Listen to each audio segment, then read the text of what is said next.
My name is Etty and I'm the founder and owner of Plonk Wine Merchants. Now, today we're going to talk about Vino Vocab, the wine geek speak that sommeliers and wine directors use when they're dealing with their customers at their restaurants, when they're out at tastings with the wine trade. Now, wine descriptors can get very complex and complicated, often hard to wrap your head around. These are things that are a little bit esoteric, intangible, and a little bit hard to comprehend in general. So what we're going to do today is break down some of these wine terms so that next time you're out at a restaurant, or you're at a wine bar with your friends, you'll be able to better understand what the sommelier is talking about when they're trying to describe the wine to you.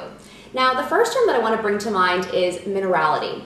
Now, mineral notes include things like flintiness, wet stone, slate, chalk. If you've ever heard anyone describe wine in that way, what they're really referring to is minerality. Now, minerality is often derived from the soils that the wine is actually grown in. There are all sorts of theories about where minerality comes from, but minerality is really a texture that you get in your mouth. When you have that sort of flinty dynamism, the wine is not quite static and you're sensing some depth and complexity to the wine. That's minerality.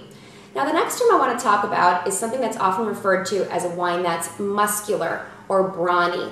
Now, when someone's describing a wine like this, what they're really talking about is the wine's tannins and what that does to a wine's structure. Now, wine's tannins typically come from the grape skins, the seeds, and the stems, and you can also get tannin from aging in oak barrels. Now, a wine that has a lot of oak and a good amount of tannin is going to be quite brawny and muscular. It's not going to be flimsy and delicate and pretty. Those are sort of the opposite descriptors of brawny and muscular, but you really are focusing on tannins when you're talking about brawn.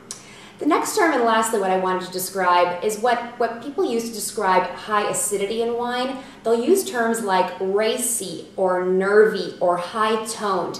All of these words really refer to a wine that has very high acidity levels. You'll usually see these words used in tandem with white wines more than red, although red wines can be very high in acid as well. White wines that have very high acidity, like a Sauvignon Blanc or a Riesling, are often referred to as high-toned. So hopefully this has given you a few great wine descriptors to use when you're out dining with friends or out at a wine bar, and you'll have a little bit of a better idea of what the sommelier is talking about when they're trying to sell you a bottle of wine.